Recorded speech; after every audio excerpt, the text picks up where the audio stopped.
online lecture with my students. I am your host and lecturer on this platform, and I want to use this opportunity to welcome you to yet another exciting episode. I want to welcome you specially, and I also want to use this opportunity to thank all those that are supporting us in this, journey. I want to say thank you so much for your support so far.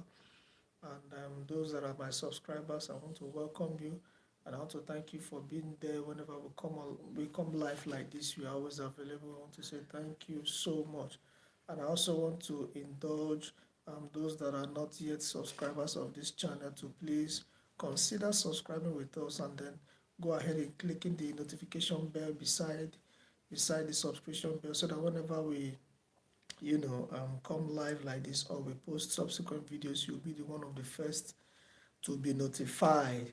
All right. Thank you so much. I really appreciate you. Last week I was not available because of technical issues, but then I'm back again, and I want to thank you for staying tuned. I also want to thank those that sent me messages that were asking why they have not seen me, or why I was not available on last week.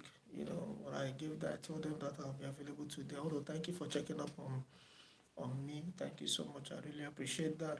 It shows that you have, you are interested in this channel and you're interested in what I'm doing. And since you're interested in what I'm doing, it gives me, the momentum I need to do more. All right. Thank you so much. So right now, I want to quickly, because our time is fast spent, irrespective of the weekend, 10 minutes after 7. So let me quickly invite my students so that they can, come in, because we have a lecture today. So let me invite my students from all over the world so that they can come in. If you're interested in being a student, you're interested in, scaling your exams, your driving theory exams, you can as well, get in touch with me by placing the comments placing your comments, declaring your interest, indicating your interest in this platform on the comment section, so that I can, get back to you and then tell you all you need to know in order for you to join those high flyers, because there are high flyers that have been able to train, have been able to tutor. And today, many of them have become successful in their driving theory exam. All right, and you can be one of them. So go ahead and then indicate your interest in the comment section, so that I'll put you through on how you too can be a success yourself. Okay. All right. So do us also a favor by sharing this broadcast to your social media community, so that people that may be interested in what you are about to get into right now will have access to it, and they'll be grateful for you. They'll be grateful to you for what you have done. Okay, so stay tuned while I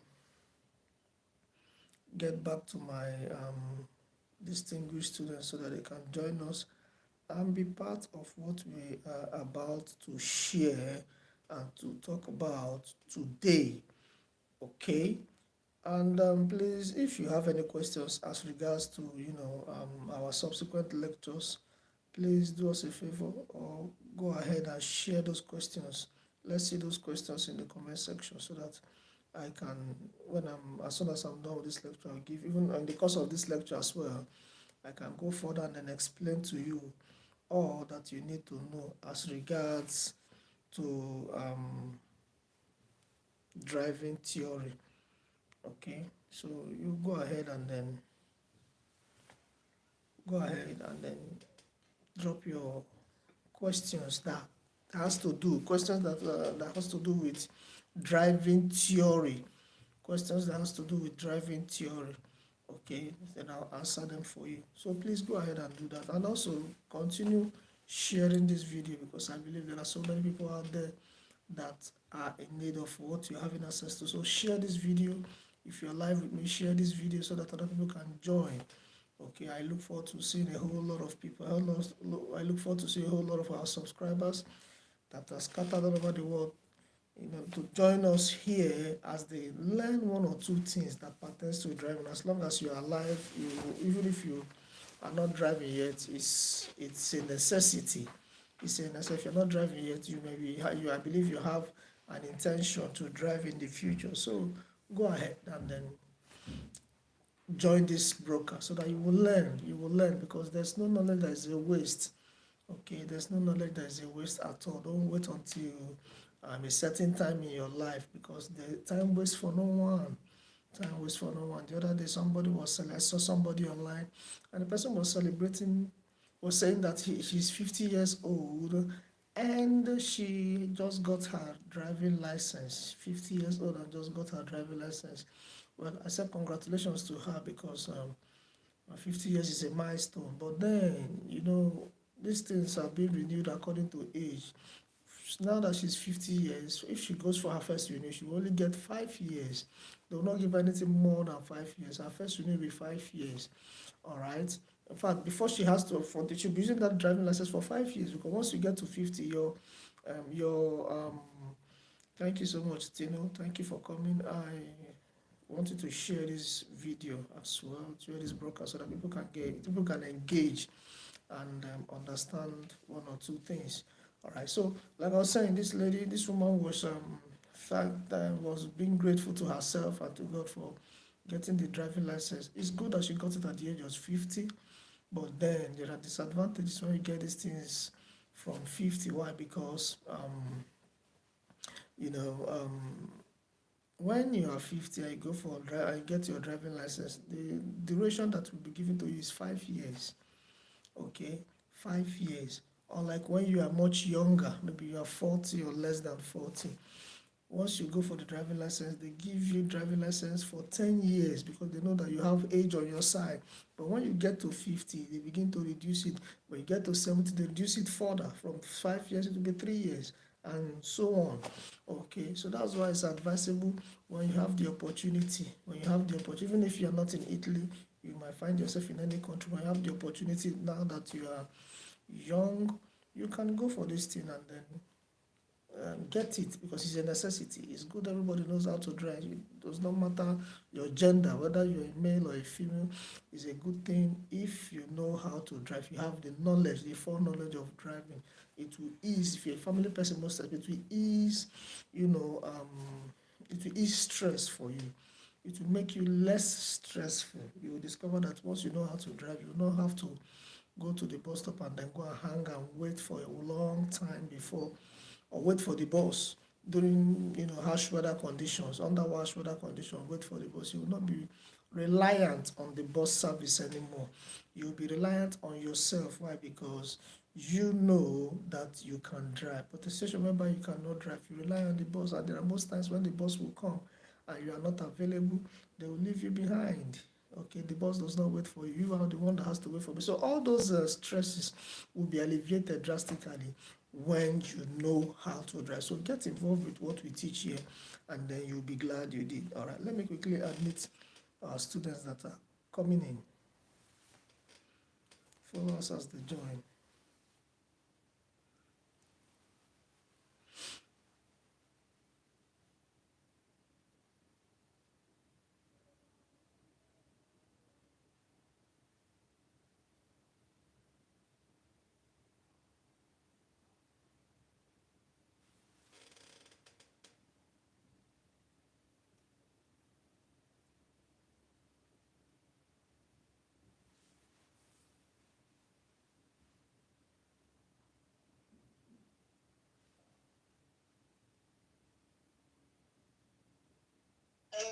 Good evening.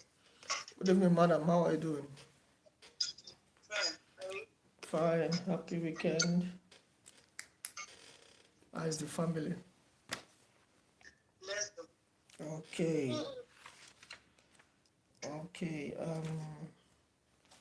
Last time we stopped at do you remember where we stopped?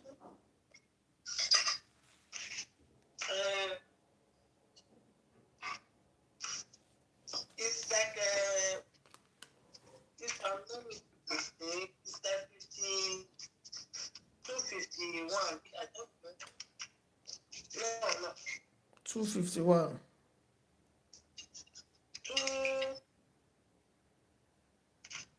We stop at 264. 264.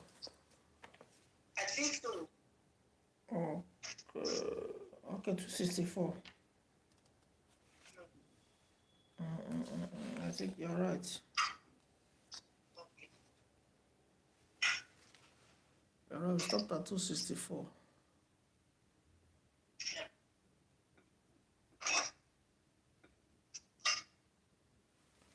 Okay. So before we go into it, do you have any questions as regards to what we did last week, or maybe general concern? Any questions around? Do you have any questions around what you have been studying since and the one we did last week? No. Okay. All right. In that case, let's quickly dive into it because for now I've not seen any. You are the only one available right now. I guess the others are busy at work or maybe something or the other is taking their time. But then let's go into it. Let's start from where we stopped, 264, page 264. When they come, they can then join us. Okay. Now, la guida in stato di ebbrezza, quindi, oltre a costituire nel caso più gravi un reato, yes, comporta pericolo grave per la circolazione. What does that mean? If somebody is driving under any influence or under any intoxication, the word ebbrezza means intoxication. You can write it down and then write the meaning beside it. If you are under any influence and you are driving, it is considered a serious crime. It's considered a serious crime because it can, it can result in a serious issue on the road, serious accident, serious danger, can constitute serious danger on the road. Therefore, when anybody is driving under any kind of influence, whether the influence of alcohol or influence of any substance at all, and there is a control, or maybe there's an accident, even if there's no accident and there's a control and the driver is discovered to be under any influence at all, it is a serious crime, a very serious crime. Okay. Sotto l'influenza dell'alcol, il guidatore è inoltre soggetto a potenziamento degli effetti negativi di psicofarmaci ingeriti. It is a potential negative effect of psychopharmacy issue. If anybody or any driver is under the influence of alcohol, the person is under the influence of alcohol, is a potential threat to other people because you'll be having negative effects. That is why when there are some drugs, like I spoke last time, like we discussed last time, there are some medicines somebody will take. They'll tell the person not to operate any kind of machine which involves driving or maybe at work. So such a medicine, if you want to take it, you must take it when you are at home. When you are at home, you are not going anywhere. You just take it maybe after dinner and then you relax, because those kind of medicine, they tend to impair your capacity to do things.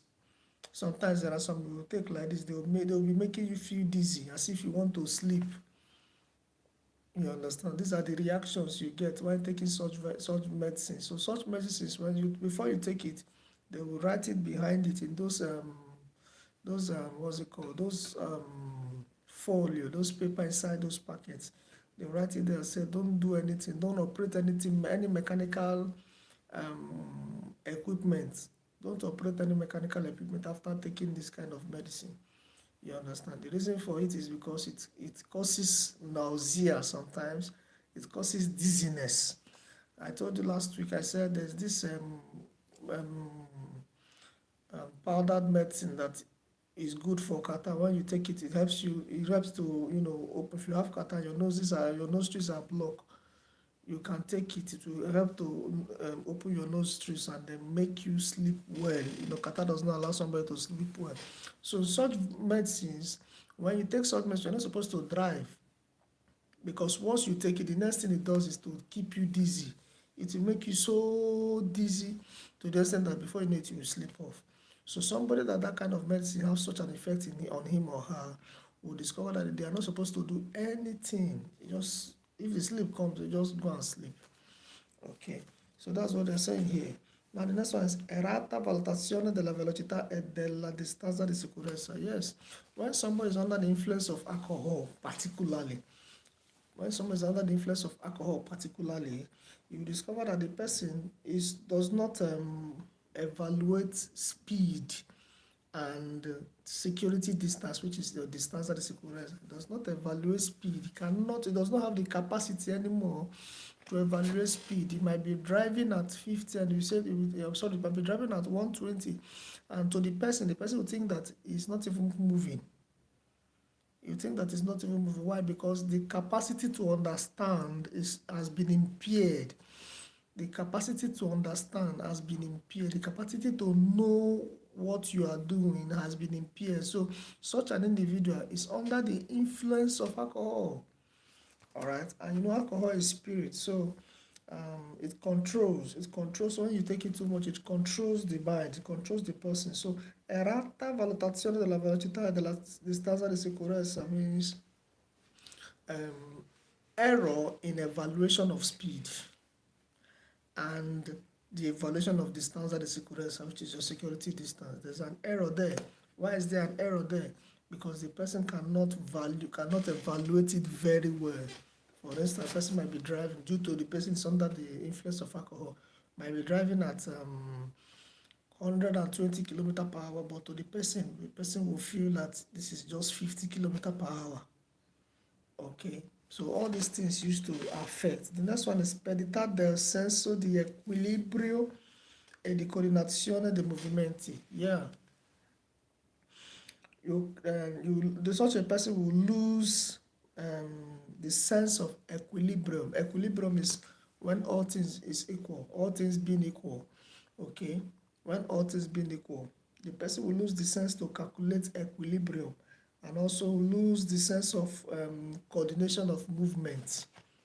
You see, alcohol has a way of influencing. Too much of it has a way of influencing. That's why even if the person is not driving, as long as the person is if you see somebody that is drunk and the person is walking on the road, you will know, because the movement will be, the person will not be able to coordinate his own movement compared to when he's in the normal state. Such an individual will not be able to coordinate his own body movement compared to when he's in a normal state.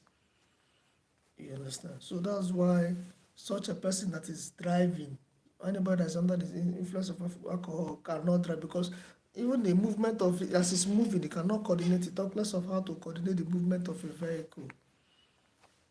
Okay. So that is what it is. Now the next, what we are reading is il pericolo di incidenti aumenta quindi con l'aumentare della concentrazione alcolemica nel sangue ed è necessario che trascorrano alcune ore affinché un conducente che abbia assunto una quantità eccessiva di bevande alcoliche recuperi idoneità alla guida. Now, when somebody, the amount of alcohol intake will determine how the person will be influenced by that alcohol. For instance, if the person is taking a bottle, if the person take 2 bottles of alcohol, you will see that the level of intoxication will increase. If you take 3 bottles, the level will also increase. So for such a person, when a person has discovered that he has taken an excessive quantity of alcoholic drink, it is advised that the person can just, as a driver, the person can just try as much as possible to stay in a place for a few hours. Yes, that's what I'm meaning. Adesso trascorrono alcune ore affinché un conducente che abbia assunto una quantità eccessiva di bevande alcoliche recuperi l'idoneità alla guida. Such a person have to wait for a while, for some hours before driving, so that this thing will clear.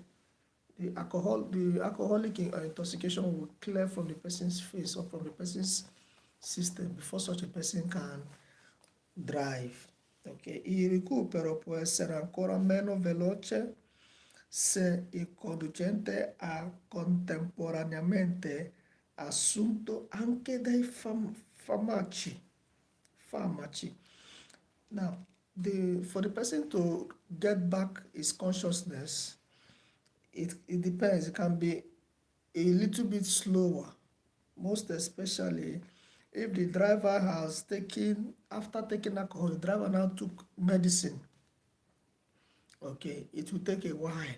So such a person will have to even stay at home and relax and even sleep very well, so that because it will not be the regaining of the capacity to drive again cannot be so rapid. It will take time. So once it takes time like that, such a fellow will have to wait for a while, for a long while, because taking alcohol and again taking medicine, they are two different things. The reaction is going to be massive. All right, so such a person will have to calm down and then relax for a long while before he can go back to driving. Non vi sono metodi di recupero alternativi a riposo e all'attesa dello smaltimento fisiologico dell'eccesso di alcol. Non ha risultati assumere cibi salati, caffè amaro, eccetera, eccetera. You see, non vi sono metodi di recupero. There's no method of regaining consciousness. There's no method. There's no known method of regaining consciousness, and even it has not been proven that when you take salty food, it will make the person to recover quickly, or when you take cafe, bitter cafe, not this caffeine bar that you don't put sugar. When you take it, you help the person to recover. No, all those ones are not proven. Some people might take it, to work for them. That it work for somebody does not mean it's going to work for the other person. Okay, so in such a case, when such a person needs to recover from that alcoholic intake and also medicine intake, they have to rest, which is what is written here. Non vi sono metodi di recupero alternativi al riposo. Okay, al riposo, the only thing is to rest, to relax. That's the only known way. Every other way, like taking of cafe, bitter cafe, taking of salty foods and the rest, those ones are not yet proven. They are not. It can work for one person, but it cannot work for the other. But the one that can work for everybody is that riposo. Okay. Il conducente è considerato in stato di ebbrezza quando la concentrazione alcolemica nel suo sangue è superiore a 0,5 grammi per litro. Okay, like last week when we studied, we knew that once, what we are saying here is, once somebody can be, when you discover or you classify someone that is under the influence of alcohol or under any intoxication, most especially alcoholic intoxication in the person's blood, it means that the person have taken alcohol that is more than 0.5 gram per liter. Apart from the case of neopatenti is those people that collected driving license, because those people that collected driving license, their own will be more grave. Ok, conducenti minori di 21 anni e guidatori professionali per i quali non è consentita assunzione di alcol alla guida. Okay, now all those neopatenti and all those people that drive vehicles, professional vehicles, like people that drive buses, people that drive student vehicle, that's a scuola bus. Okay, those people that drive professional drivers, such people are neopatenti. Neopatenti are those people that just collected patente. People that just got their patente and they've already started driving. Maybe they have access to car. Okay, their own is different. Their own, you don't have to even take alcohol at all. Such people don't have to take alcohol at all before driving. Okay, but somebody that is a private driver has driven for some time, it's not a new patentati. It's not a new patentati. Such a person, if the alcoholic content in such a person's blood is more than 0.5, it means that the person is under the influence of alcohol.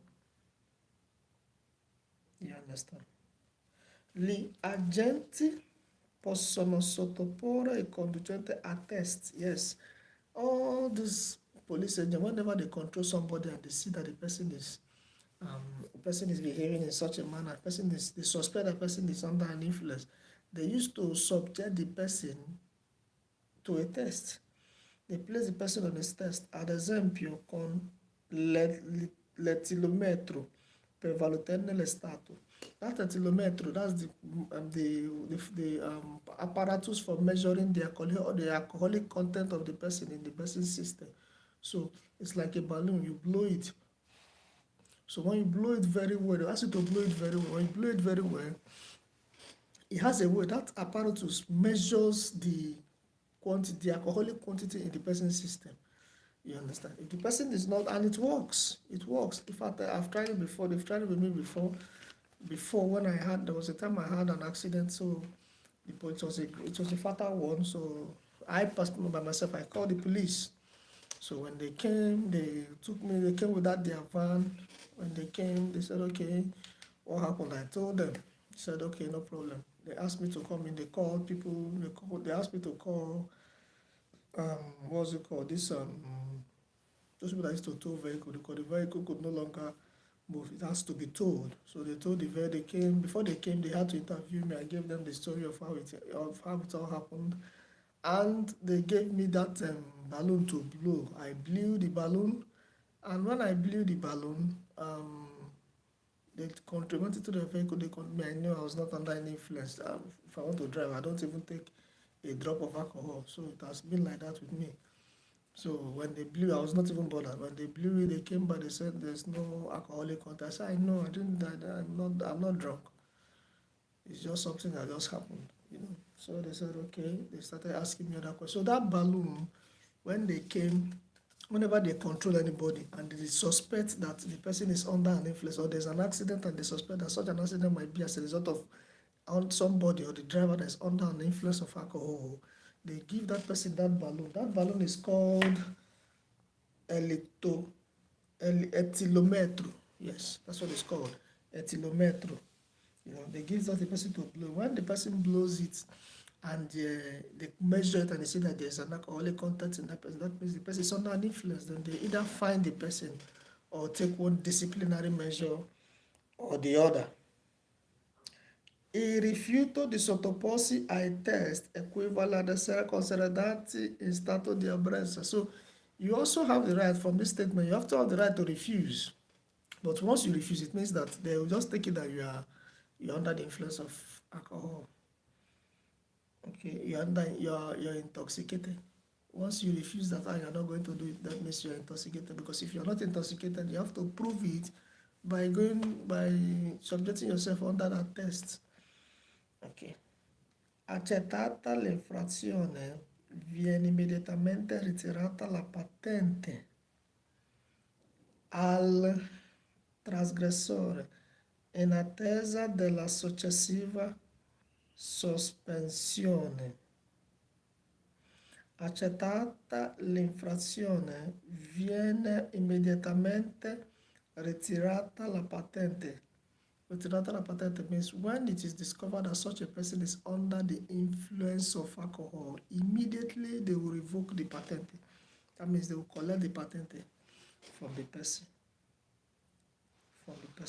And then there's another multa that is coming.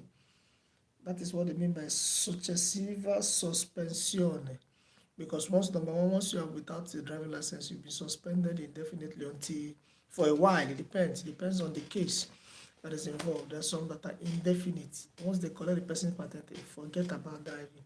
There are some that can be definite in the sense that maybe for like a year, the person will be without patente. Then other things will come like multa and also some kind of punishment, like going for community service for free. I know of somebody that they collected his driving license. I don't know, maybe it's as a result of the intake of alcohol. They collected the person's driving license and the person was subjected under community service. The person is working, but after work, the person will still go to commune and then go and do free work for the government for the space of 1 year. free work after being dealt with, after collecting the patent, after collecting motor and all those things. Every day from Monday to Friday, after the person must have closed from work, that person, the guy was now going to commune for community service, working in commune for free for extra 2 hours. You understand? From Monday to Friday, free work for commune. So the person did it like that for 1 year. Then after 1 year, the person now had to go again to driving school to book again for practical. So after the practical, when they now pass the practical, they now return the patent to him. You see, so that's why it's better you value the driving. Like, you know how difficult it is trying to get it. So when you get it, eventually value it. Value it. When you want to drive, you don't drink. When you want to drink, just make sure that you are not driving for the day. Just make sure that I know. Anytime I want to take alcohol, I make sure that I'm not going anywhere again. But if I'm going anywhere, I don't take it. If I go for an occasion and they serve me maybe any alcoholic beverage, I don't take it. If it's something I can go home with, fine, I'll take it home. But taking it, or I go and visit somebody and the person offers me any alcoholic beverage, what I do is, it's either I reject it or I take it home. But taking it there, I don't try it, because I know that as soon as I leave here, I'm going to drive home. So why would I take alcohol? So what I do is, it's either I reject it or I request that they put it in takeaway, and then I take it home. Then when I get home, knowing fully well that I'm not going anywhere again, I can take it and then lie down and sleep. So these things, we need to know all these things so that we can protect the driving license. Very, very good. We do that protection. Protect the driving license. Very important. So that as you are driving, you maintain you maintain road limitations, because every road has their limitation. You maintain, because most of the time there is camera, because there are some vehicle, every vehicle, like your vehicle, once you get a vehicle now, the vehicle must be registered in your name. So if there's any small issue, the motor is coming to you. So that means if there's any reduction of patent, if there's any reduction in the points of your patent, that means it is coming to you. So that is why one has to be very careful, most especially in the first 5 years of your drive, or even the first 10 years. You must be very, very careful. You must treat your driving license with every sense of, seriousness. Very important. Now let's continue. In funzione del tasso alcolemico riscontrato, scattano diversi tipi di sanzioni amministrative, accessoria e penale. Now, as a result of this alcohol issue, there are several types of there are several types of sanctions. It can be administrative sanction, which I just told you, that the person is going to commune to work, free work. It can be accessoria, there's accessories and penal. Penal means penalty. For instance, multa. Sometimes it can be multa, they can give multa. Sometimes it can be reduction of patent, like I just said earlier, reduction of punti in the patent, like I said earlier. È importante ricordare che in alcuni casi chi guida in stato di ebbrezza alcolica rischia l'arresto. Yes. In some cases, anybody that is driving under the influence of alcohol is at the risk of arrest. They can arrest the person. Anybody that drives under the influence of alcohol is at the risk of arrest, because such a person is constituting nuisance to the road. You understand? And you know that they value life here in this part of the world. They value life. So when somebody is driving under the influence of alcohol, that person is constituting dangerous effects to other road users, not just himself alone, but to other road users. If there's any issue, it can be devastating. So that's why it is not a welcome development at all to even drink and drive. It's not a welcome development. It can lead to serious arrest. It can lead to arrest. They can arrest such a fellow when controlled and discover that such a fellow is under any kind of influence whatsoever. Per tutti I conducenti a cui sia stato riscontrato un tasso alcolemico alla guida superiore a 1,5 grammi per litro per 2 volte in un biennio è prevista la revoca della patente. Okay, now, for the first time, if such a fellow that is under the influence of alcohol has been controlled before and has been sanctioned,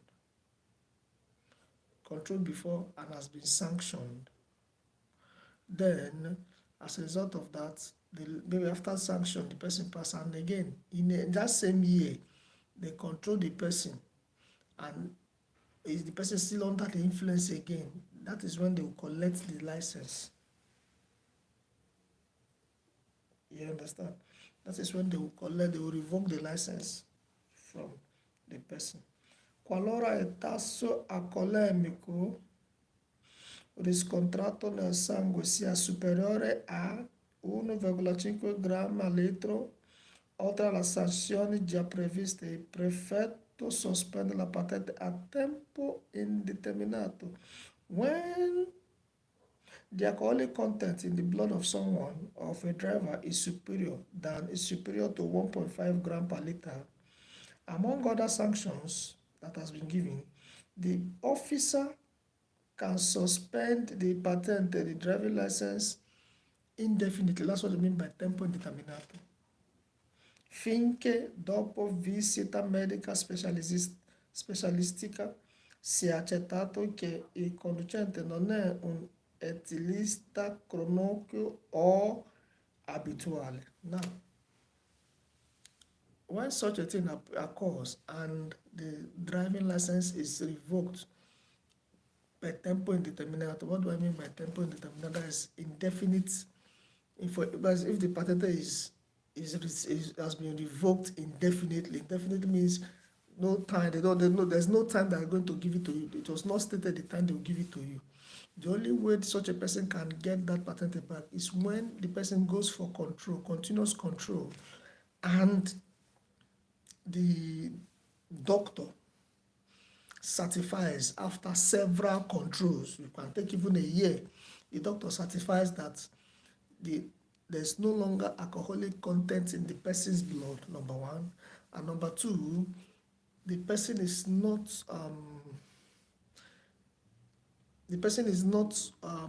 subject. The person is not a habitual drunkard. You understand? It is the doctor that would ascertain, and this thing will take a long time, because somebody that is habitual in anything, somebody that the habit is to drink, definitely without drink, the person will not be normal. You understand? So the doctor that they have given the visitor medical that this person has gone to will have to ascertain over time that, number one, there's no alcoholic content in the system of this person, and the person is not a habitual drunkard, before the police can then consider to return the patente back. You can see that this drinking issue is not a small issue here. So it is advised that whoever wants to drive will abstain from drinking. In ogni caso di accertamento dello stato di ebbrezza, il prefetto prevede che il conducente si sottoponga a visita medica. Anche chi guida veicoli non a motore in stato di ebbrezza è sottoposto a sanzioni. It's not just for those that drive normal cars. Those people that drive cars that don't have engine. You know, there are vehicles that don't use engine. There are vehicles that don't use engine. Like if you go back to page 1, or the chapter 1, you will see those vehicles that don't use engine. Okay.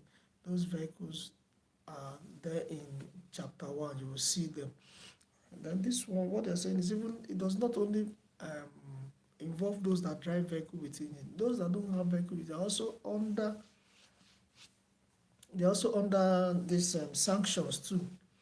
When they drive whatever it is that they are driving and they are drunken, they are under this sanction, because when somebody is driving the vehicle, as long as whether it has engine, whether it has engine or not, that individual can use it and go and hit somebody that is going on their own. You can use it and go and hit somebody that is going on their own. And when that person, you know how it can be. Drunkenness is not really good. Now, in ogni caso di okay, I think I've read this one before. Okay, Raphael, you are welcome. Yeah, you're welcome. Guida, go to page 264. That's where we are.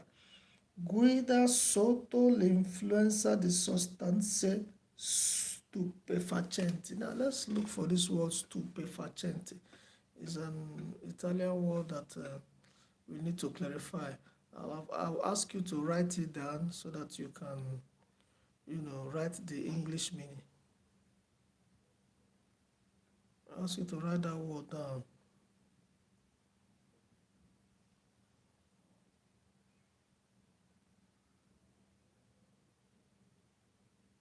Stupefacenti means narcotics. Narcotics has to do with cigarettes. Sostanze stupefacenti means narcotics. Narcotics have to do with cigarettes, all these drugs, cocaine and all those things. Those things are sostanze stupefacenti. Those things that intoxicate. They are not alcohol, but they also intoxicate.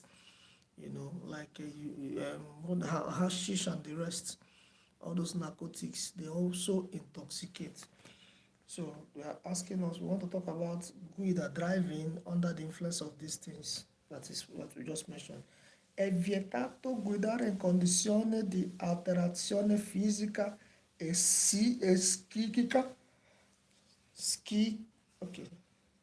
Psichica, yes. Fisica e psichica in conseguenza dell'uso di sostanze stupefacenti o psicotrope. What do they mean by physical and psychical? Psychical means something that has to do with your psyche, mental. Okay? And that has to do with your mental faculty.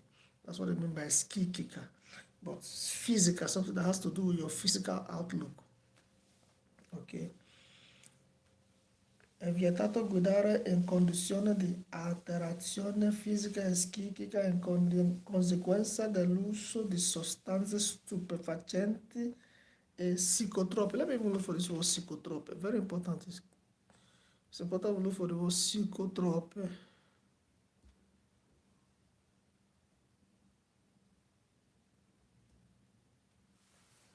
Okay.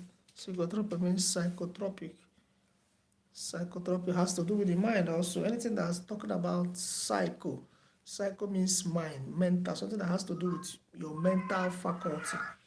Ok, con le stesse modalità previste per l'ebbrezza da alcol, qualora gli agenti ritengano che il conducente si trovi sotto l'effetto conseguente all'uso di sostanze stupefacenti o psicotrope.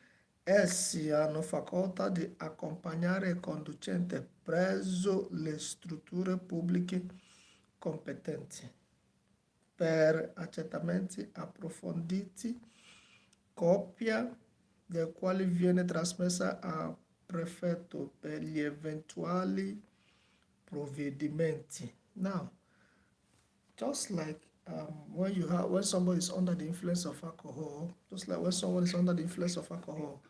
okay, all these sanctions that has to do with someone that's under the influence of alcohol is also taken into consideration when anybody is under the influence of all these substances. Anything that anything that any sanction they give to anybody that's under the influence of alcohol is the same sanction that will be given to such a person that has taken substances that are intoxicating. Okay, but they go further because they know the police officers, they go further to help the person. Because I have discovered in this country or anywhere in Europe, they said anybody that is mad and anybody that is under the influence of alcohol, they are not the same. They are not the same. So there's a way they treat these two issues. Anybody that is mad, anybody that's under the influence of alcohol, they are not the same. There's a way they treat such issues. But I wouldn't be talking about those things here because we are public, so that we don't offend you know I'll leave that one. But what I'm saying is everybody that is under the influence, and the same person that is under the influence of alcohol and under the influence of these substances, they go through the same issues, they go through the same sanctions. But the officers most time take these people to public places that they help to treat them because they know that they're under influence. They take them to places that they help to treat them. That's what is said here. Now, l'assunzione di stupefacenti, which is hashish, marijuana, heroin, cocaine, LSD, anfetamine, eccetera, compromettere la facoltà di guida perché altera i riflessi. These things that I mentioned here, l'assunzione di stupefacenti, which is the hashish, the marijuana, the heroin, the cocaine, the LSD, the amphetamine, etc., they compromise the faculty of driving. Because driving has to do with your mind. It has to do with your thinking faculty. It's not by power. They don't use power to drive. If it is by power, nobody will learn because we cannot push our vehicles for more than a distance. You understand? So it's by faculty, it's by your mind telling you what to do when you need to do what to do. All right, your mind telling you that at this point you need to slow down. You slow down. Your mind tells you at this point you need to fire up because you're causing hold up behind. At this point you need to do this. At this point you need to change your gear because the sound has changed. The sound is high. You need to bring it down to a higher gear so that it will bring the engine down. These are what happens with your faculty. These are the things that happens in your mind. Your mind telling you what to do at the right time. But when someone or a driver is under the influence of any of these substances, the mind can no longer calculate well. You understand? The mind can no longer calculate. It compromises the faculty of driving because altera reflex. What is reflex? Reflex is that mind that I just told you that tells you what to do. You see something, you know what to do. You see a gallop, you know what to do. For the gallop, you see a bomb on the road. You see a bump on the road. You know what to do. You don't cross that bump with speed. You understand? It is those reflex actions that tells you what to do in your mind. When they tell you what to do in your mind, you do them with your body. For instance, you are driving from far, you have seen a bump. Okay, you know that once you are getting close to a bump, you need to slow down. Your mind tells you there's a bump in front. You now calculate. Your reflex actions will now calculate and say, yes, at this point I need to slow down so that I can gradually cross this bump. I don't need to pass this bump with full speed because it will affect my vehicle. It will even affect me too that is driving it. So, but when someone is under the influence of all these things that I mentioned before, you see that the person will not be able to reflect again. The reflex angles, the reflex mechanisms in the system of that person cannot do much because it has been altered. You understand?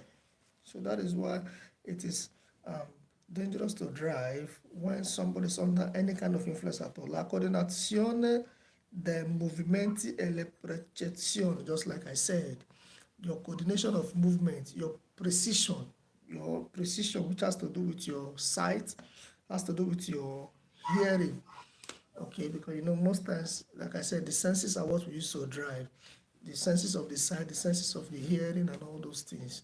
Okay, when you see, you know what to do. As you see bump, you know what to do. You see a gallop, you know what to do.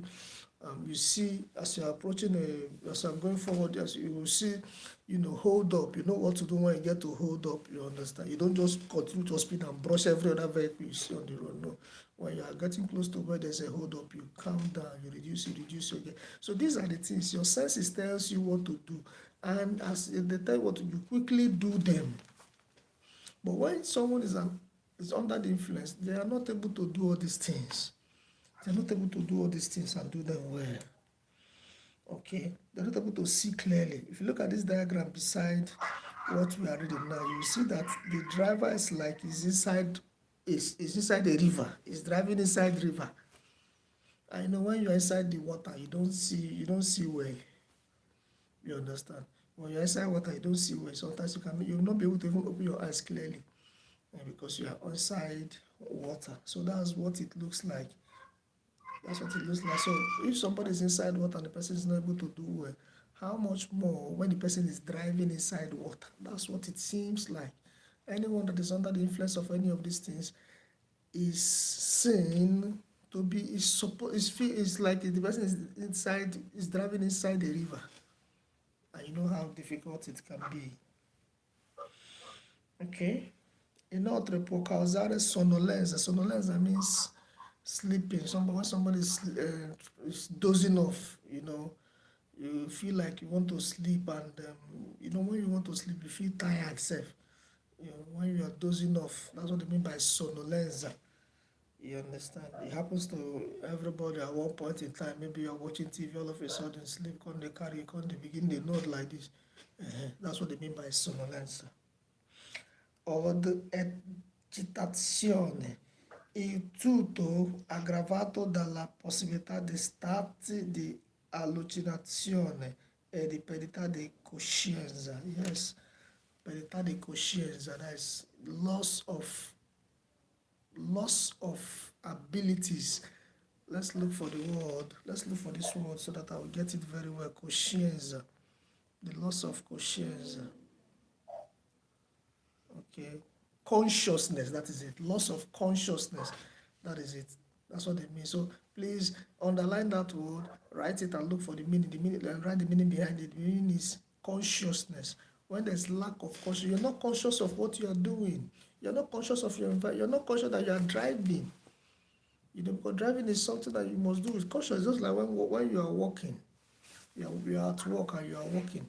You must do it with consciousness, most especially if you are the kind of person that's controlling the robot or controlling a machine, or you are walking in linear, you're walking in a line, and there's movement. You must be conscious of what you're doing, otherwise you miss the job, and the job will be spoiled. The job will be spoiled. The job will not be, there will be mistakes here and there because there's no consciousness. So anybody that's under the influence of all these substances that are aforementioned here those are under they lose consciousness. They are under the loss of consciousness. Don't know what is happening.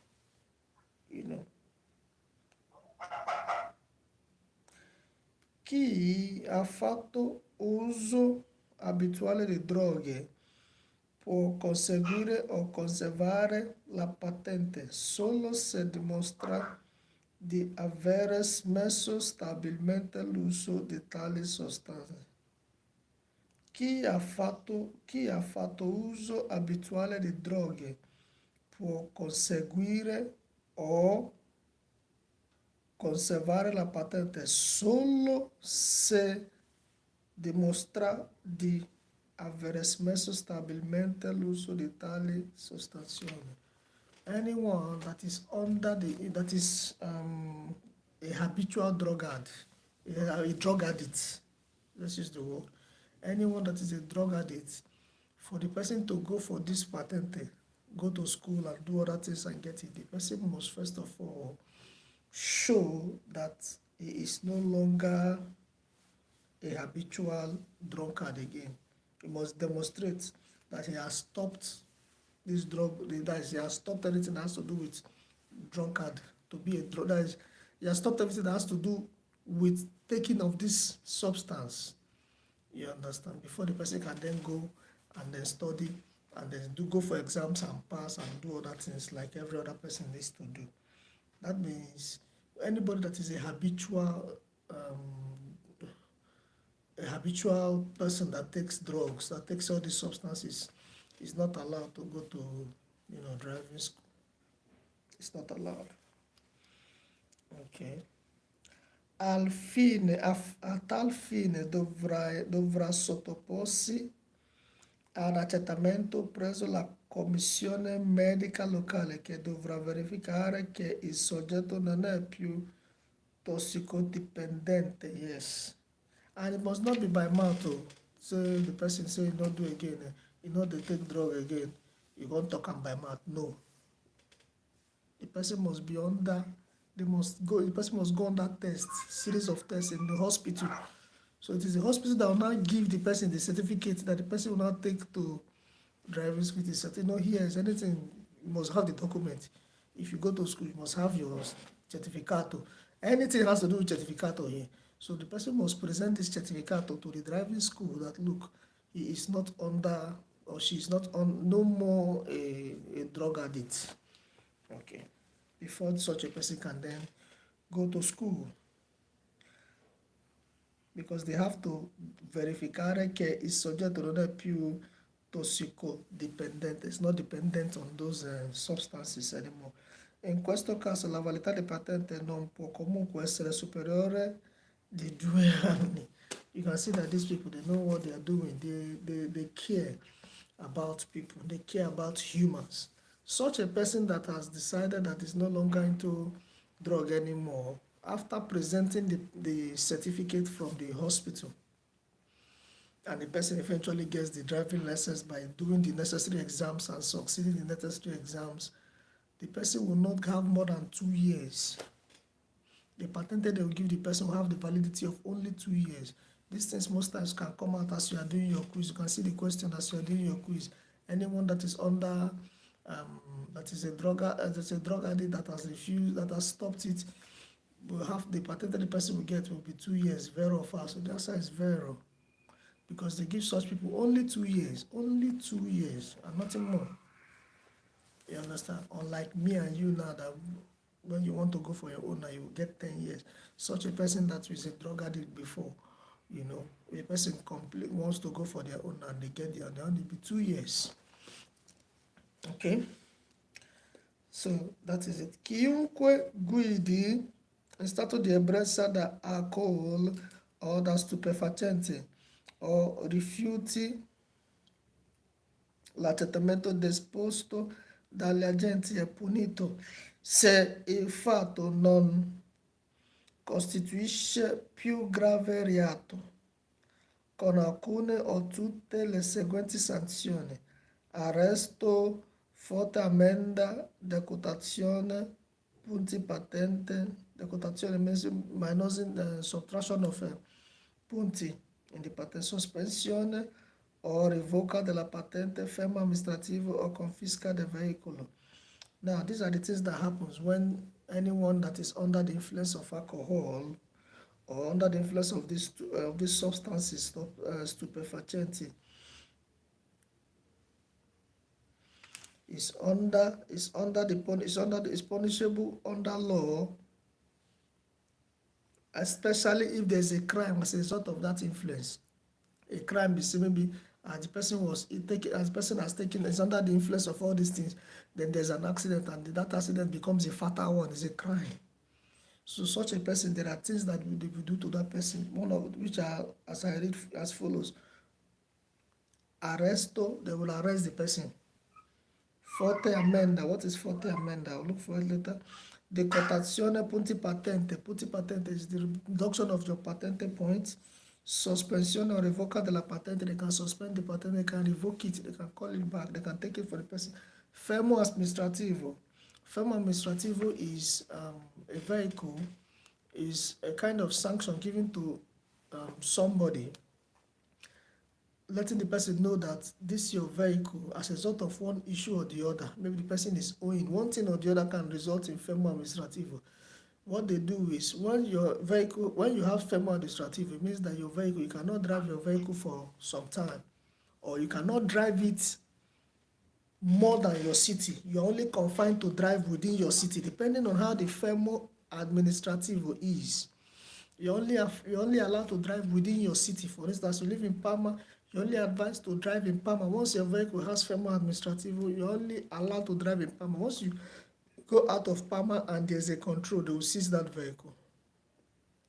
Once you leave Parma and there's a control, they will seize the vehicle. That's what I mean by this firmo administrative. Then the other one is confiscate the vehicle. That one is immediate. Immediate in the sense that when there's an issue like this that I've just explained before, they can confiscate that vehicle immediately. They can take it immediately and go and park it in their garage. You know, these people, they have garage. They can go and park it in their garage. Okay, they can go and park it in their garage. Most times, that's what they mean by confiscate the vehicle. So when there's an issue, someone is under the influence of alcohol or under the influence of all these substances that I had mentioned before, and there's an issue, there's an accident, for instance, and the accident is a serious one, you know, it is considered as a crime. It is considered as a crime. So when it is considered as a crime, these are the following things that will happen. Okay, firmo administrativo, depending on the, you know, type of offense. Firmo administrativo, the person will not be able to drive more than the city. Okay, or confisca immediatamente the vehicle. Confisca means they will just seize the vehicle immediately. They just call those people that used to tow vehicle, they just tow the vehicle immediately.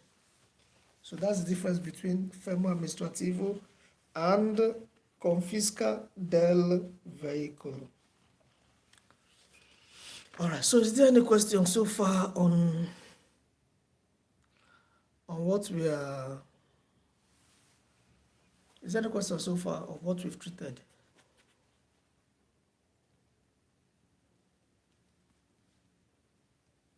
No. Okay, Raphael, is there any question so far? No, sir. No. Okay, in that case, let's continue. Primo, we want to go to the next topic on this chapter. The next topic on this chapter, which is primo soccorso. I believe maybe from time to time you've been seeing this primo soccorso issue from time to time. So today, maybe as a result of one thing or the other, you have not been able to, you know, whenever you see them, you don't answer them correctly, or maybe peradventure you do answer them correctly, maybe as a result of your own knowledge.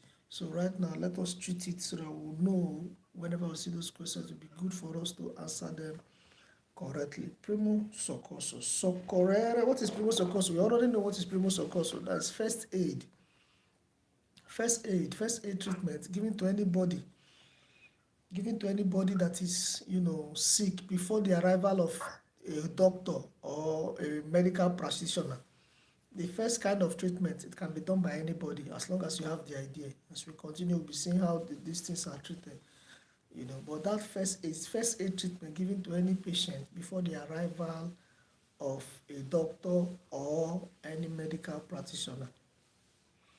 Soccorrere un infortunato della strada è un dovere imposto dal codice penale che ne punisce l'omissione, obbligo per legge, e quindi non è solamente un dovere morale.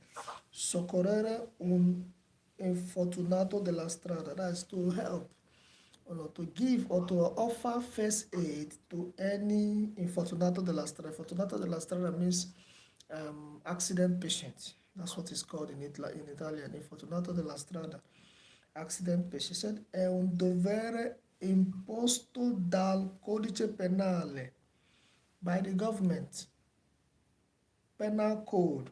It is a must that is imposed by the government or by the penal code, road penal code, che ne punisce l'omissione, that can be punishable if there is an omission. For instance, there's an issue and people gather and they look the person will get accident. There's nobody that can come out. Anybody, if there's an arrival of any police force, they will arrest that person. They will punish that person that was just an onlooker. Why? Because you could have saved the situation. Such a fellow could have saved the situation. So it is an obbligo per legge. That's what is written here. Obbligo per legge, e quindi non è solamente un dovere morale. It's not just a moral act. It's not a moral act. It is a legal act, an obligatory legal act which you must do as long as you are in a place where there is an accident. L'obbligo vale per chiunque, non solo per i medici or il personale sanitario. Is for anybody. Chiunque means anybody. Vale the obbligo, the law is for everybody or anybody, not only doctors or people that are in the medical setting, people that are in the medical field. It's not only for them, it's for everybody. E qualunque sia la gravità dell'incidente, and it does not matter the kind of gravity of the accident. It is an obbligo for everybody. Questa imposizione ha come scopo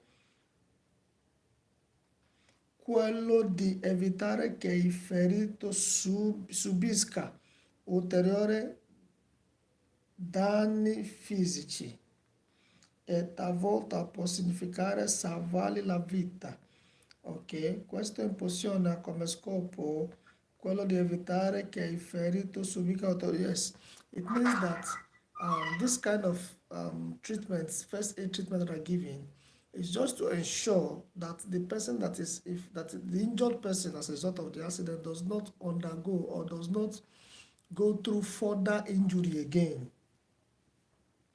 You understand? Does not go through further damage as a result of maybe one thing or the other. It's just to make sure that such an individual does not go through other physical injury. And as a result, it signifies that you have helped the person to save the person's life, because the more the injury, the more the issue. Okay, but when you step in as a person trying to help, you discover that at the end of the day, you have saved the person. You've not just saved the person from having more injuries, you have saved the person's life before the arrival of ambulance or medical practitioners.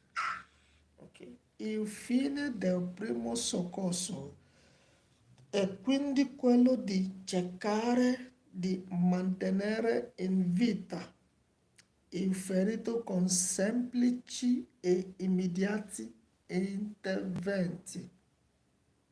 Il fine del primo soccorso, the end of it, is to make sure that is to maintain the life of the injured with simple and immediate intervention, just to secure the life. The reason of this soccorso is just to secure the life of the injured patient with just little small things, with little and simple interventions, just to save the person's life, assistendolo come meglio possibile, in attesa che arrivi il soccorso medico con più adeguati soccorsi. The reason is just to help this person that was injured as a result of the accident, to save the person's life as you await the arrival of ambulance, which is this medical soccorso medical, with more adequate aids. You understand? With more adequate help. When ambulance come, they are professionals, they know how to run it. But before they come, that little help you can help that person that is injured as a result of an accident is very vital to help the person, to sustain the person until those people come and take over from you professionally. Okay, that's what this place is saying. Inoltre è importante evitare per quanto possibile che la vittima subisca ulteriori danni.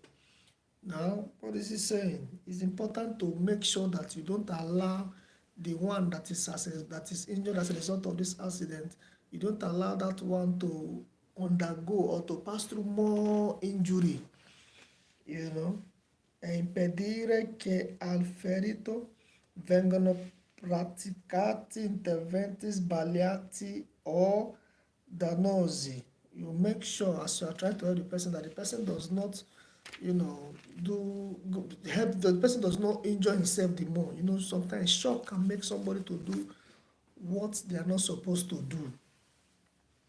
You understand? There are some people when they injure like this, they'll just tell you, give them water, they want to drink water. I don't think it's right for you to give such a person water. This video might end soon, so when it ends, please, I'm going to send you the link and then you come in again. Okay, so let's go back to what we're saying. There are some things that will happen in case of accident. The injured person might just be demanding for water. You understand? And you are close. You don't have to give that person water. There are other things you can do for the person. Because you can give that person water, after water, now die straight. I believe you understand what I'm saying. So this succor, so this first aid you want to do is just to help the person. Start the shock. A state of shock can make people do abnormal things. Okay, there are people that they don't have control over their emotions. So when there's an issue like this, the way it affects them might not be the way it will affect another person. The way they will react might not be the way another person will react.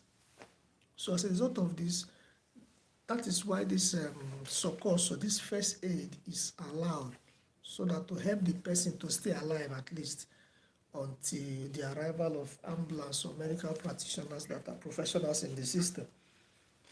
Ok.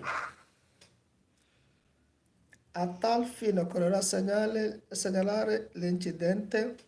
When there's an issue like this, you have to segnalare, which is to inform the necessary people, chiamare soccorsi qualificati assistenti, because there's some people I've discovered, once there's an accident, Italians, once there's an accident, it's grave one, once they come out and see it, the next people they are calling is ambulance and police. They will just use their phone to help you to call, because they know that the person that is involved in that accident might not be in the right frame of mind to even might not even know where their phone is. Not to talk of searching for a number to call. You understand? So they can, most times they are see, once they come, once Italians come, they are see what the next thing they do is to call ambulance immediately. They call ambulance and they call police. If it is the kind of accident that can block the road, they will call police as well. You understand? So in this case, a tal fine occorrerà segnalare l'incidente.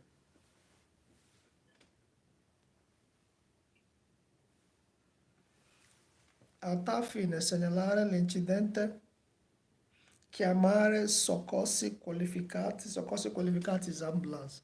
All these statements, all this long grammar, so it's just to use to confuse us, but we know their weak points, so that's why when they speak it like this, when we see it like we are not moved. What do you mean by soccorsi, chiamare soccorsi qualificati? There's not, soccorsi qualificati means help, qualified help. And who are these qualified people if not for ambulance? They are the ones. You understand? So that's what they mean by this chiamare soccorsi qualificati, assistendo e proteggendo nel frattempo la vittima come meglio si può. So as you call ambulance, as you segnalare, you call ambulance, the next thing is to see how best you can assist the one that is injured, the victim, and protect the victim within this time that the ambulance will arrive.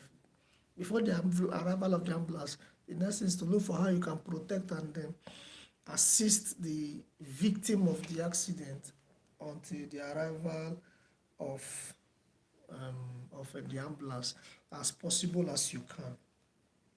Senza prendere iniziative di competenza medica without even having a proper medical, certificate or medical knowledge. You can help on the road. You can help. That's what is told here. As we continue, we will see how we can help them. Once we know this thing, we will have idea of how we can help anybody that is injured as a result of an accident. Ed agendo sempre secondo le proprie possibilità e conoscenze. Yes, the little one we know, which we are going to study in the next page right now, is the ones we can offer. We don't need to have, major idea or major knowledge of medicine, no, for us to do this one. No, we don't need to have major knowledge of medicine. We just have to have simple knowledge, which we are going to be looking in the next page as we turn the other way. Now, è consigliabile quindi comportarsi come segue. Now, these are the advice that is given in case you want to help somebody that is involved in an accident. These are the advisable, comportments to follow. Valutare bene la situazione. Evaluate the situation very well. E mantenere la calma. You understand? Another thing is to maintain calm. There are people, when they have accident, they become tense, fear, You, as a person that is there, you ask them to calm and niente problema, sta arrivando l'ambulanza, non c'è problema. You try to calm them.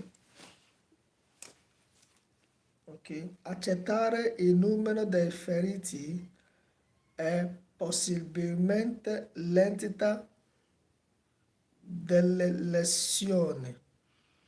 L'entità delle lesioni. Accettare il numero dei feriti. Discover the number of people that are injured in this as a result of the accident. And the level of injury. The level of injury, type of injury. Whether it's the one of their leg that is broken or hand that is broken. Evaluate all these things. Individuare il luogo esatto dell'incidente e fornire tali notizie all'autorità o chiamare il soccorso medico. Yes, these are the numbers. Numeri telefonici 112, 113 e 118. These are the numbers to call. But when you know all these things, you discover how many people that were involved in accident, the level of the injury, and where it happened, the exact place where it happened. Once you discover these things, you ascertain these things, the next thing is to call the authorities or these numbers, any of these numbers that are here. Now, the next one you're going to do, the next move you're going to make is to proteggere gli infortunati da altri pericoli. Those that are involved in this accident, you need, maybe they are unconscious, they are lying helplessly, you can just help them, protect them from further injury. Because maybe the way they are lying helplessly on the ground, you can, protect them. If there's any way you can protect them, maybe take them out of the main road. Ok? E assicurarsi che sia lasciata libera una corsia per il transito dei veicoli di soccorso. Yes, you help them, take them out of the road. But I have seen Italian people, they're not going to want to touch anybody. They will not want to touch anybody. They will say they don't know how to do all those things. But if we know how to do all these things, we need to help. You understand? So if they are blocking the other lane of the road, you can help them, take them out from that lane, put them in the lane where the accident happened, put them in the other lane, and then keep them well so that they don't cause issues. So that when the ambulance comes too, the ambulance will see where it will pass and help them continuously. Ok. Proteggere gli infortunati da altri pericoli e assicurarsi che sia lasciata libera una corsia per il transito dei veicoli di soccorso. The next one is arrestare il motore dei veicoli coinvolti. arrestare motor. You know, when there's an accident, people that are involved, they don't know they don't know how to off their vehicle. They forget about everything as a result of the shock. So you that is normal can assist them by putting off the engine of the vehicles that are involved. Okay, put off the engine of the vehicle. I remember when I was involved in an accident like that, I didn't notice. My mind don't even remember say the vehicle is on. I just came outside. I was tensed, you know. It was somebody that told me, okay, go off the engine. Well, I said, okay. You understand? I said, okay, it's true. Then I went to switch off the engine. Okay. So that is it. Arrestare il motore del veicolo coinvolti nell'incidente e cercare di spegnere eventuali incendi. Sometimes incendi, what is incendi? Incendi is fire outbreak. When there is fire outbreak as out of incidents, you can try as much as you can to put it off with a fire extinguisher that is in maybe your own vehicle or in any of those vehicles that were involved in the accident. Let me resend this link to my students so that they can join. My viewers, if you are here on YouTube, I want to welcome you all for coming. So please, as we continue, if there's any question, feel free to drop it in the comment section so that I can tackle them towards the end of this broadcast. Okay, and don't forget to share this video with your social media community. If you've not subscribed, please consider doing so, and then clicking on the notification bell so that you can be accessible to these videos, this online broadcast, and also you can be accessible to this online broadcast and also to other subsequent videos of ours. All right, so let me resend this link to my students, and then we'll continue from where we stopped.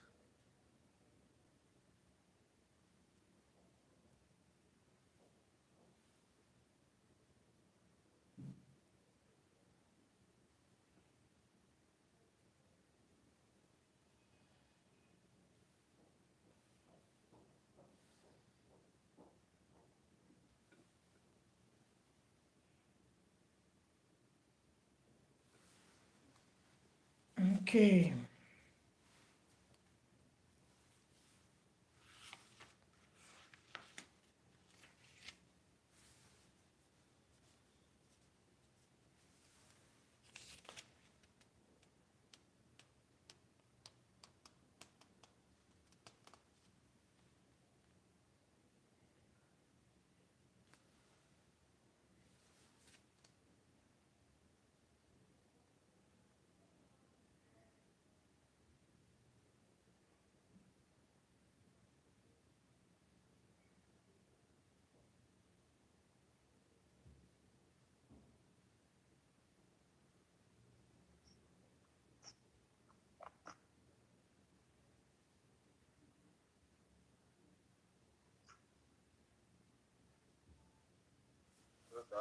Yeah, Rafa, you're back. Okay, we are waiting for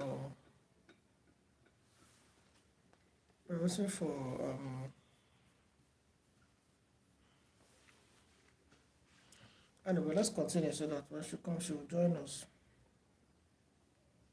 Like I said before, arrestare il motore del veicoli coinvolti. Vehicles that are involved in an accident, most times the people that were driving it forget to switch off the engine. They forget to switch off the engine. That happened to me before. They just tend to forget to switch off the engine. So you that is there, you are normal, you don't have any issues, you can help them to switch off the engine of those vehicles that were involved in the accident. These are just the numerous steps you need to take in order to safeguard their life. Okay, in order to safeguard the life of those that were involved in an accident. Because someone that's involved in an accident, sometimes as a result of shock, they will not know what is happening. They beat them like film. So what you have to do is to see to it that you switch off the engine of those vehicles. The next one is spegnere eventuali spegnere eventuali incendi, spegnere eventuali incendi, ok? Cercare di spegnere eventuali incendi. All right, what does that mean? If there is an issue, if there's a fire outbreak, if there's a fire outbreak, you can try as much as you can to switch off those fire outbreak, because sometimes some accident can result in fire. Okay, some accident can result in fire. So once you see any fire, you can use a fire extinguisher, maybe your own or the one in those vehicles if you have access to it. Then switch off the fire. Okay, you can do that with your extinguisher. You can do that with pani or sabia. Sabia means sand. Let's look for the meaning of this pani. Let's look for the meaning of pani.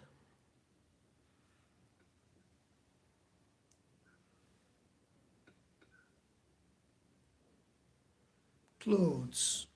You can use clothes. Clothes means pani. Okay, you can use clothes to, put it off. Or you can use sabia. If there's sand around that place, you can use it to put it off. Or your fire extinguisher. You can also use your fire extinguisher to put it off. Now, tenere presente che lo spostamento di un infortunato grave è una manovra eccezionale. What does that mean? You have to know that somebody that is involved in an accident and the person is gravely injured, to shift the person, to do spostamento for the person, to shift the person from the road has to be very, very critical. You need to do it in a critical way. It has to be very, very exceptional. You must be very careful so that in the course of trying to move the person does not get injured again on top of the one when he first did. You understand? That's why they said è una manovra eccezionale da effettuarsi solo quando le situazioni ambientali rappresentino un pericolo immediato per la vita del ferito stesso. Okay, if you can, maybe there's some accident, the person could just lie down for ground. If you are not sure of the kind of injury that the person have secured or the person have gotten, it's better to just allow the person. But if you are sure and you have a way of removing the person from the main road to the side of the road without having to cause further injury, it's advised you can do it. If you cannot do it, it's advised you leave it, because in the situation whereby you're trying to shield the person can sustain more injury, which can even lead to death, or which can even lead to unconsciousness. So in order to avoid all those things, if it's nothing that you know that you cannot ascertain, it's better to leave it. That's what I advise. So it's better to leave it. Okay? Because da solo quando la situazione ambientale rappresentano un pericolo immediato per la vita. If it is a situation whereby the person's life is at risk in the position where the person finds himself or herself, then you can help. But it must be a systematic kind of movement so that the person does not sustain further injuries. Ok? Oppure quando sia impossibile, altrimenti prestare adeguato soccorso. Okay, if it's not possible, you take other measures. In tutti gli altri casi evitare ogni prestazione inadeguata. When you are doing all these things, make sure that you are not doing anything that cannot be helpful. As you are doing all these things, you have to make sure that what you are doing are things that will be helpful to these people that are involved in accidents. Chiedendo invece intervento sanitario di persona esperte e attrezzate ogni aiuto dato in modo non idoneo risulta in ogni caso più dannoso dell'attesa di soccorsi specializzati. Alright, when you are involved in all this, you must try your best to, at least if you know you cannot do it, you quickly call those that are, if there are any ones that are around that know how to do it very well, you call them to help, or you call the ambulance too. Because most times when there is an issue, maybe there's a doctor that might just be passing and the doctor can see that you need help too, trying to help, so the doctor can come forth and then assist you until the arrival of the ambulance. I suggerimenti di tipo sanitario che verranno forniti qui di seguito rappresentano solo un aiuto per la soluzione dei quesiti ministeriali per il conseguimento della patente, ma non sono da considerarsi come un vero e proprio corso di primo soccorso che andrà seguito sotto l'assistenza di personale qualificato. Now, what are they saying? As they are suggesting all these are things for you to know so that you can pass your patente exam. You can know how to, you can be you can be successful in your patente exam. All these things that I read so far, they're just there to help you to know these things so that when you go for the exam, you will pass. All right? Ma they said non sono da considerarsi come un vero e proprio corso di primo soccorso. They are not actually the real deal.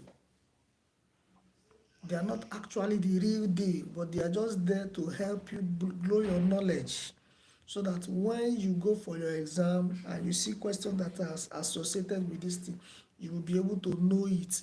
But these things that are said here are not the real soccorso that is needed. They are not the real first aid. The real first aid are the ones that are offered by experts, which is those doctors that come with ambulance. So it's even good that they told us here so that we will know. And that is why most times if I see accident scenes, nobody comes close. You understand? But I'll be wondering, maybe now them teach us these things.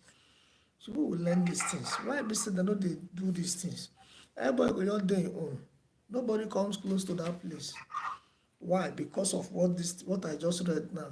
That these things that we are taught, that we are learning now are only for us, most especially for us to pass our exam when we go and sit for exam, so that when we see questions that are related to these things, we'll be able to answer them correctly. But then they are not the real primo soccorso che andrà seguito sotto l'assistenza del personale qualificato. Quindi, dopo un incidente stradale, il soccorritore che interviene deve assistere gli infortunati secondo le sue possibilità e conoscenze, senza però prendere iniziative di specifica competenza medica. When you want to help people that are involved in accidents, you must do so according to your own initiative and according to your own knowledge. It does not matter that you are a doctor or this thing, but if you want to help, you can help. If you don't want to help, it's not by force. That's what I understand from what they are saying here. Evitare o dare o prescrivere farmaci alla vittima senza specifica competenza. Don't write medicine, say make you go buy this, make you drink this medicine. No. Maybe as a result of accident, somebody now want to help, and the person is now helping, and the person is now prescribing medicine for the accident patient, and the person is not even a doctor. It's wrong. That's what is being said here. It's wrong. That's what is being said here. So, any questions so far?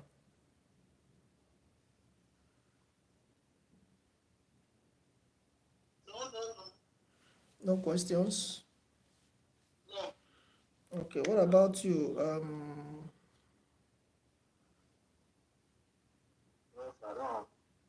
Okay. All right, let's continue with stato di shock.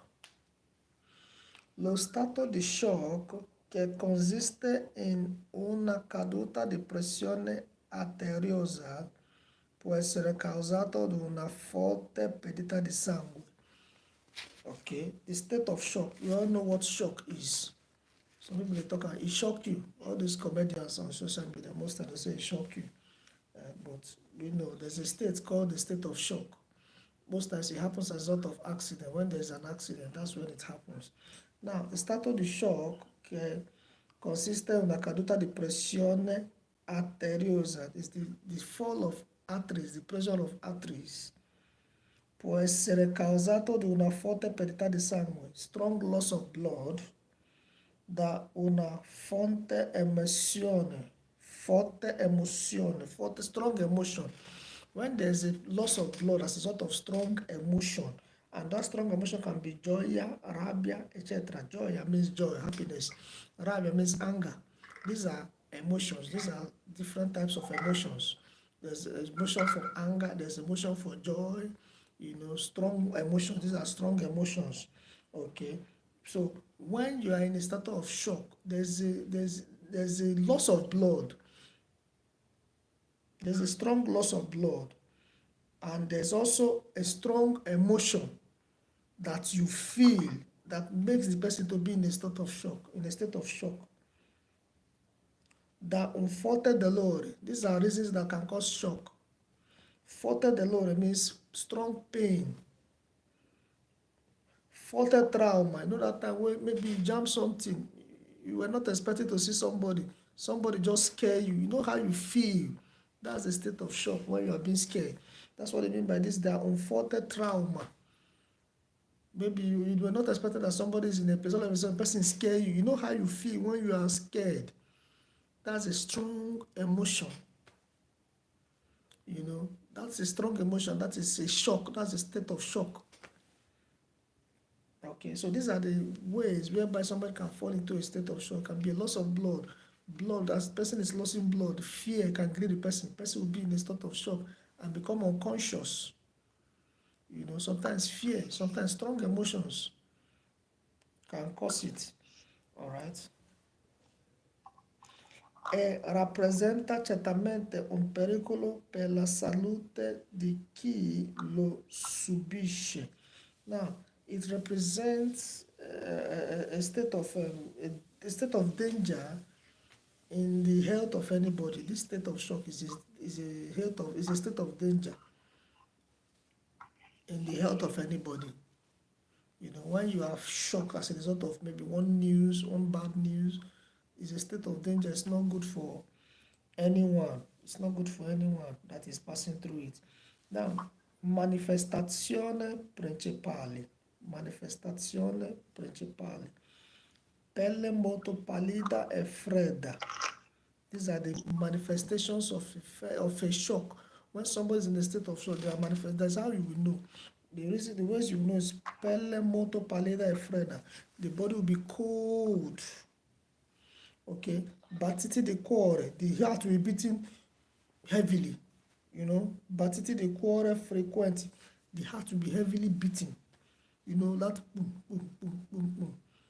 Other than the normal, you know, when you are in a state, if you run, there's a way your heart will be beating rather than the way you are seated now. They will not be beating in the same level.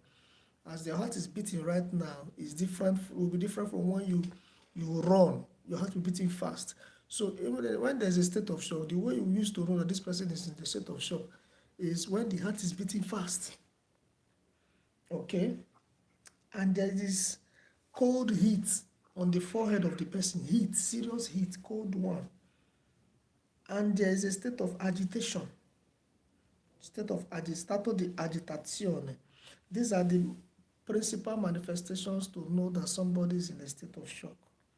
Now, interventi, what you are supposed to do when you find somebody in a state of shock. Mettere il ferito a terra. You put the person that is in this state of shock on the floor, on the ground. Just lay the person flat on the ground. Se possibile, con le gambe sollevate. Look at the diagram in page 267. You can see how this person is laid on the ground and the gambe, which are the legs, sollevate. See how the legs are raised. This is how to help somebody that is in a state of shock. If there's no vehicle like this there, you can use maybe bags or anything, just like the other diagram beside it there. You can do it like that, but you put the person flat and raise their leg. Ok?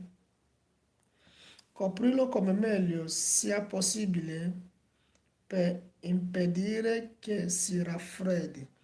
Coprire come meglio. Coprirlo, you have to cover the person so that the person will not be feeling cold. When you cover the person will not be feeling warm. You know, when somebody feel cold, it's not good. Most especially when the person is in the state of shock like that, the body begins to get cold, it's not good. So what you need to do in such a way, you have to find a way to cover the person with cloths or anything so that the person's body can become warm. When the person is becoming warm, it can even help to resuscitate the person back to consciousness. Okay. Now, posizione di sicurezza anti-shock. Number 1. Pazienza supino con le gambe sollevate, which is like this. In this diagram 1 there. E la testa bassa per facilitare l'afflusso di sangue al cervello. Infortunato cosciente, that is somebody that is in a state of unconsciousness. Alright, you just slide the person down in this state and raise the person's head up so that blood will not get to the brain.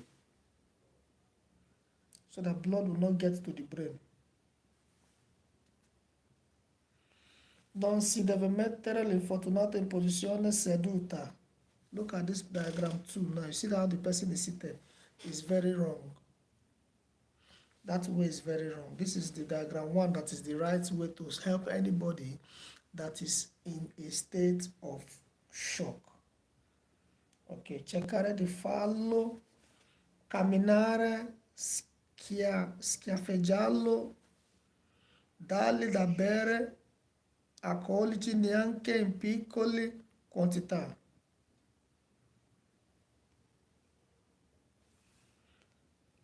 Okay, so these are the things you don't have to do. Non si deve mettere l'infortunato in posizione seduta.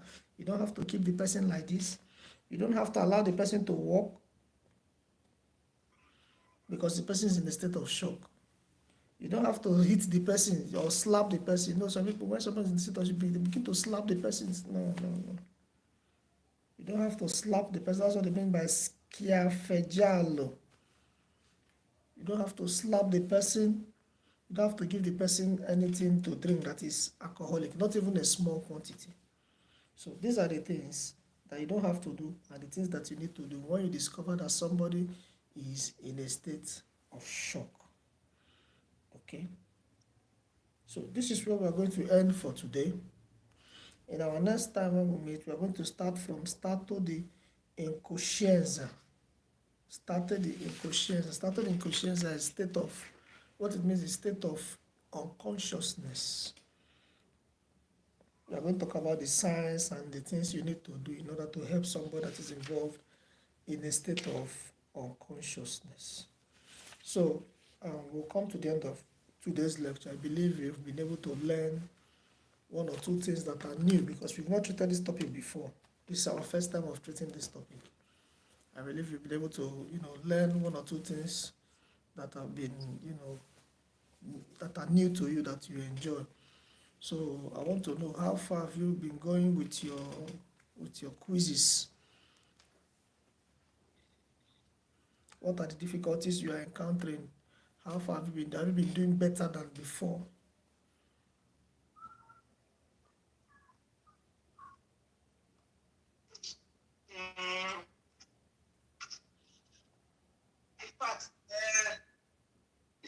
Still, I do not do much this week.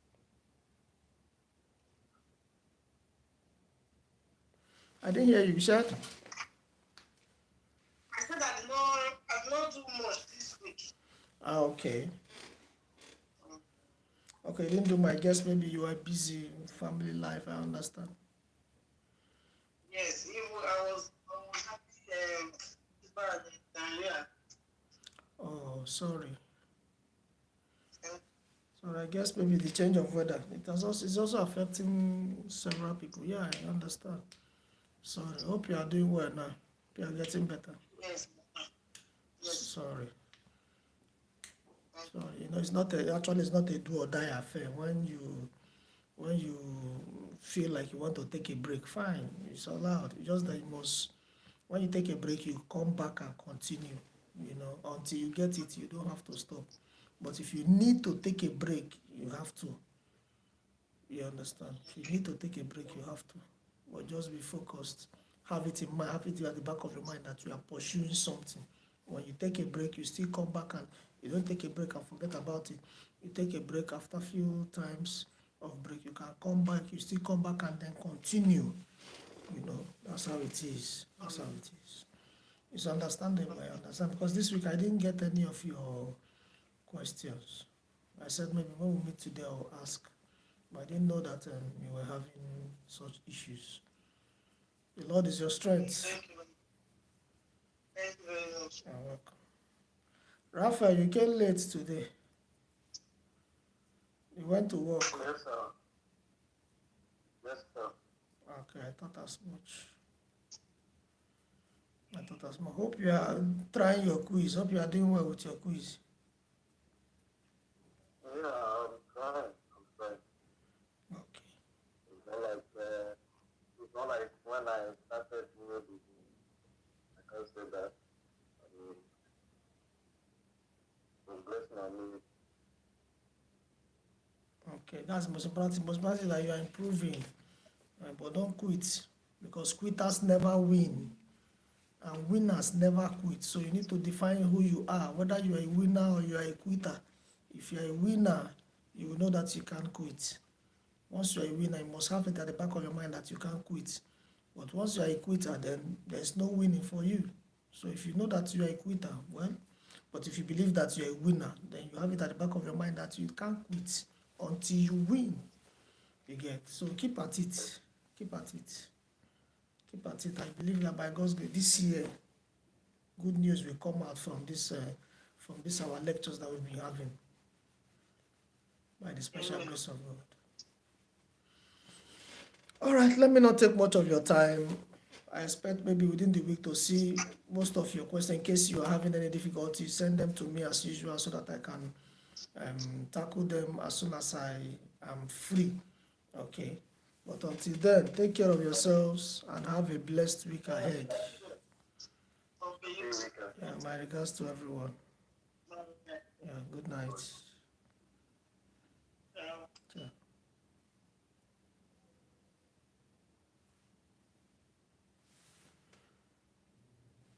All right, everyone here on YouTube, I want to thank you all. I want to thank you all for joining us. I want to thank Kikitoria. I want to thank Tinoel Bell. I want to thank Victorious Mirabel. I want to thank Queen Joseph. And I want to also thank Zoe Zeneta. Thank you so much for the thumbs up and all that you have been, contributing so far on this channel. Please do us a favor. I want to also thank Ujolin Space. Thank you so much. I saw your comments. Thank you for the thumbs up you did. I really appreciate all this. And please do us a favor, share this video, share this broadcast to one or two people, or even to your social media community, everyone that is available on your social media community, so that they can have access to what you're having access to. And then, you are interested, in case you're interested in joining our masterclass, please do yourself a favor by commenting, indicating your interest in the comment section, so that I'll be available to get back to you and then put you through, so that when next you go and sit for your exams, you come out in flying colors. So we are coming to an end of today's broadcast. Thank you so much for your time. Thank you so much for hanging on to what we are doing here, to learn one or two things.